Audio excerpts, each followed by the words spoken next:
അമൽ തേനമറമ്പിൽ നമുക്കൊപ്പം ചേരുന്നുണ്ട്. എങ്ങനെയാണ് ഈ ആത്മവിശ്വാസങ്ങളെ കാണുന്നതെന്നറിയാൻ വ്യക്തമായ അവലോകനം ചെയ്യാം. തിരുവനന്തപുരം, കൊല്ലം, പത്തനംതിട്ട, ആലപ്പുഴ ജില്ലകളൊക്കെ ഏറ്റവും ആകാംക്ഷയോടുകൂടി നമ്മൾ ഈ തെരഞ്ഞെടുപ്പിൽ നോക്കിക്കാണുന്ന ജില്ലകളാണ്. തിരുവനന്തപുരത്തിൻ്റെ അവസ്ഥ പരിശോധിച്ചാൽ നിലവിൽ CPM-ൻ്റെ ഒരു അപ്രമാദിത്വമുള്ള ജില്ലയാണ് തിരുവനന്തപുരം. തിരുവനന്തപുരം കോവളത്തെ ഒറ്റ സീറ്റ് മാത്രമാണ് കോൺഗ്രസിന് അവകാശപ്പെടാനുള്ളത്. ബാക്കി എല്ലാ സീറ്റുകളിലും മറ്റൊരു റിസൾട്ടാണുള്ളത്. CPM-ൻ്റെ വലിയ അപ്രമാദിത്വം ഈ ഒരു ജില്ലയിൽ നിലനിൽക്കുന്നു.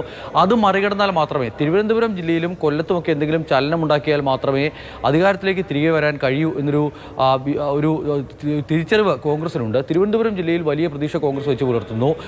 കോൺഗ്രസ് നേതാക്കളോടൊക്കെ സംസാരിക്കുമ്പോൾ മനസ്സിലാക്കുന്നത് വട്ടിയൂർക്കാവ്, അതോടൊപ്പം തന്നെ കാട്ടാക്കട, നെയ്യാറ്റിൻകര, അരുവിക്കര തുടങ്ങിയ മണ്ഡലങ്ങളിലൊക്കെ വിജയിക്കാൻ കഴിയും. വാമനപുരം, അതോടൊപ്പം തന്നെ വർക്കല മണ്ഡലങ്ങളിൽ മികച്ച മത്സരം കാഴ്ചവെക്കാൻ കഴിഞ്ഞിട്ടുണ്ട്. അവിടെയും ഒരു വിജയപ്രതീക്ഷ അവർ പങ്കുവയ്ക്കുന്നു. എന്നാൽ തങ്ങളുടെ കോട്ടകൾ ഇളകില്ല എന്ന ഉറച്ച പ്രതീക്ഷ ഇപ്പോഴും പങ്കുവയ്ക്കുകയാണ് CPM നേതാക്കൾ. പ്രത്യേകിച്ചും അവരുടെ MLA-മാരുടെ ഒരു ജനകീയതയുണ്ട്. അതിപ്പോൾ അരുവിക്കരയിൽ സ്റ്റീഫൻ്റേതാണെങ്കിലും പാറശാലയിൽ CK ഹരീന്ദ്രൻ്റെ ആണെങ്കിലും അല്ലെങ്കിൽ ഇവിടെ നെയ്യാറ്റിൻകര നോക്കുമ്പോൾ ആൻസലിൻ്റെ ആണെങ്കിലും ഒക്കെയുള്ള ഒരു ജനകീയതയുണ്ട്. അപ്പോൾ ആ ജനകീയത വോട്ടായി മാറിയാൽ പിടിച്ചു നിൽക്കാൻ കഴിയുമെന്നൊരു പ്രതീക്ഷയാണ് അവർ പങ്കുവയ്ക്കുന്നത്. മറ്റ് സർവേ ഫലങ്ങൾ അടക്കം അവർ തള്ളിക്കളയുകയും ചെയ്യുന്നു. അതോടൊപ്പം ഏറ്റവും ആകാംക്ഷയോടുകൂടി കേരളം ഉറ്റുനോക്കുന്ന രണ്ട് മണ്ഡലങ്ങൾ, ഒന്ന് നേമം, അതോടൊപ്പം തന്നെ ഒന്ന് കഴക്കൂട്ടം. ഈ രണ്ട് മണ്ഡലങ്ങളിലും ശക്തമായ ത്രികോണ മത്സരം നടന്നിട്ടുണ്ട്. വട്ടിയൂർക്കാവിലും ത്രികോണ മത്സരം എന്നൊരു ഫീൽ ഉണ്ടായിരുന്നുവെങ്കിലും ഏറ്റവും ഒടുവിലേക്ക് വരുമ്പോൾ ശ്രീലേഖ കളത്തിലേക്ക് ഇല്ലാത്ത ഒരു ചിത്രത്തിൽ ഈ VK Prashanth versus K Muraleedharan പോരാട്ടമായി വട്ടിയൂർക്കാവിലെ പോരാട്ടം മാറി. അങ്ങനെ തിരുവനന്തപുരത്തെ മത്സരചിത്രം ഇങ്ങനെയാണ്.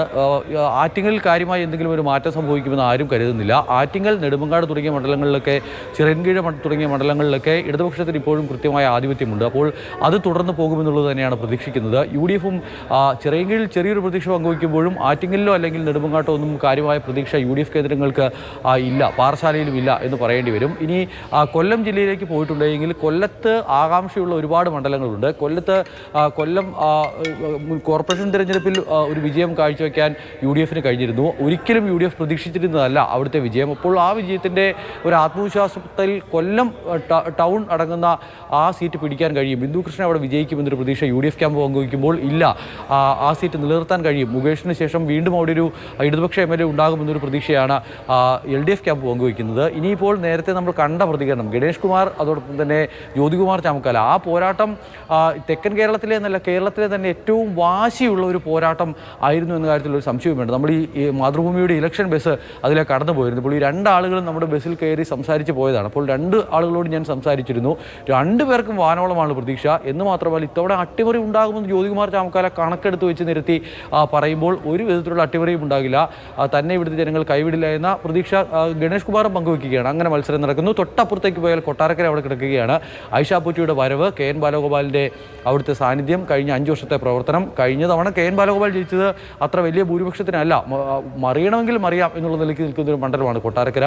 അങ്ങനെ കൊട്ടാരക്കരയിലും ശക്തമായ പോരാട്ടം. ഷിബു ബേബി ജോൺ ചവറയിൽ വിജയപ്രതീക്ഷ പങ്കുവെച്ച് മത്സരരംഗത്തേക്ക് ഇറങ്ങുന്നു.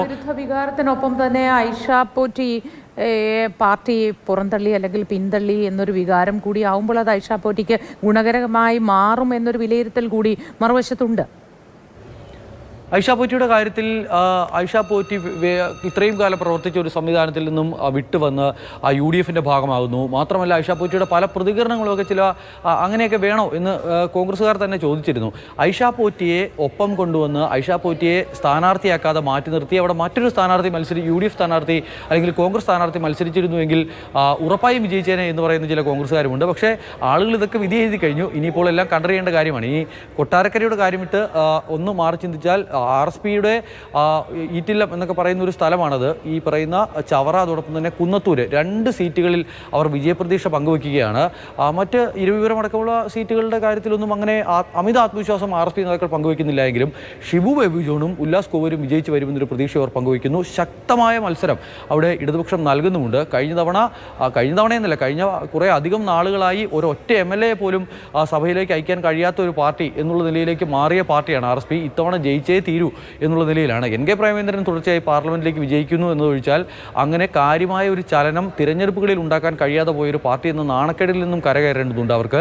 പക്ഷേ ഈ അധികാരത്തിൽ തുടരണം എന്നൊരു ആഗ്രഹം CPM ഉണ്ടെങ്കിൽ കൊല്ലത്ത് തിരിച്ചടി നേരിടാൻ പാടില്ല എന്നുള്ളതായിരുന്നു നേതൃത്വത്തിൻ്റെ വിലയിരുത്തൽ. അതിനാൽ തന്നെ ശക്തരായ സ്ഥാനാർത്ഥികളെ തന്നെ രംഗത്തിറക്കി കൊല്ലത്ത് പിടിച്ചു നിൽക്കാനുള്ളൊരു ശ്രമം, ഈ നിലവിലുള്ള സീറ്റുകൾ കുറയാതിരിക്കാനുള്ളൊരു ശ്രമം CPM നടത്തുന്നു. അങ്ങനെ ശക്തമായൊരു പോരാട്ടം കൊല്ലം ജില്ലയിൽ നടക്കുകയാണ്. ഇരവിപുരം, ചടയമംഗലം, അതോടൊപ്പം തന്നെ പുനലൂരിലൊന്നും ഒരു ചലനവും ആരും പ്രതീക്ഷിക്കുന്നില്ല. എത്ര വലിയ ഭരണവിരുദ്ധ വികാരം ഉണ്ടായാലും ഇളകാത്ത ഇടതുകോട്ട എന്നുള്ളത് തന്നെയാണ് പുനലൂരിനെ എല്ലാവരും രാഷ്ട്രീയ കേരളം വിശേഷിപ്പിക്കുന്നത്. അങ്ങനെ പുനലൂരൊക്കെ അങ്ങനെ തുടരും എന്ന് തന്നെ പ്രതീക്ഷിക്കുന്നു. ചടയമംഗലത്താണെങ്കിൽ ഒരു മത്സരമൊക്കെ നടന്നിട്ടുണ്ടെങ്കിലും ചിഞ്ചുറാണിക്ക് കാര്യമായ പ്രശ്നങ്ങൾ ഉണ്ടാകില്ല എന്നാണ് ഇടത് ക്യാമ്പ് വിലയിരുത്തുന്നത്. അങ്ങനെ കൊല്ലത്തിൻ്റെ ഒരു ചിത്രം പരിശോധിച്ച് പോകുമ്പോൾ പിന്നെയുള്ളത് പത്തനംതിട്ടയാണ്. പത്തനംതിട്ടയിൽ എന്ത് സംഭവിക്കുന്നു എന്നുള്ളതാണ്. അവിടെ കോൺഗ്രസിന് MLA, കോൺഗ്രസ്സുകാർക്ക്, പത്തനംതിട്ടയിലെ കോൺഗ്രസ്സുകാർക്ക് തിരുവനന്തപുരത്ത് വന്നാൽ നിയമസഭ കാണണമെങ്കിൽ പാസ് എടുക്കേണ്ട അവസ്ഥയാണ്. കഴിഞ്ഞ എത്രയോ കാലമായി അവിടെ നിന്നും ഒരു MLA ജയിച്ചു വന്നിട്ടില്ല എന്നുള്ളതൊരു പ്രശ്നമായി നിലനിൽക്കുന്നു.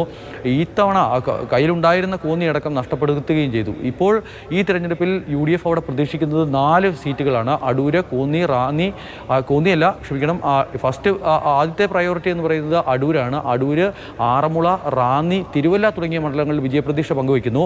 എന്നാൽ കോന്നിയിൽ ശക്തമായ മത്സരം കാഴ്ചവെക്കാൻ കഴിഞ്ഞിട്ടുണ്ട്. ഒരു ട്രെൻഡ് ഉണ്ടെങ്കിൽ അവിടെയും ജയിക്കാൻ കഴിയുമെന്ന് UDF ക്യാമ്പ് പ്രതീക്ഷിക്കുമ്പോൾ കാര്യമായ ഇളക്കം തട്ടില്ല തങ്ങളുടെ കോട്ടകൾക്ക് എന്ന പ്രതീക്ഷയാണ് ഇടത് ക്യാമ്പ് പങ്കുവയ്ക്കുന്നത്. BJPക്ക് പ്രതീക്ഷയുള്ള സ്ഥലങ്ങൾ അവിടെ ഉണ്ടായിരുന്നു, കോന്നിയടക്കം. പക്ഷേ ഇത്തവണ പത്തനംതിട്ടയിൽ അങ്ങനെ വലിയ പ്രതീക്ഷ BJP പങ്കുവയ്ക്കുന്നില്ല.